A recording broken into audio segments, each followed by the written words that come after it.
Мамы боятся за нашу жизнь, но они не знают, как сильно мы боимся.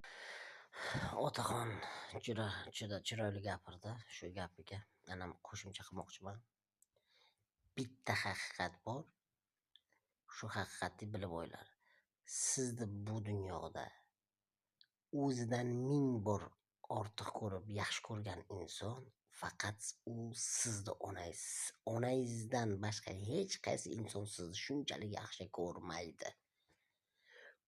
Buni isbot dalili farzandingizni siz qanday yaxshi ko'rasiz? Ana shu savol. Boringizni berasiz, lekin vaqtida onangiz ham shunday sizni yaxshi ko'rgan. Buni hech qachon unutmang. Onaga hech qaysi zot teng kela olmaydi. Chunki siz ham farzandingizni shunchalik yaxshi ko'rasiz. Siz ham farzand bo'lgansiz, unutmang.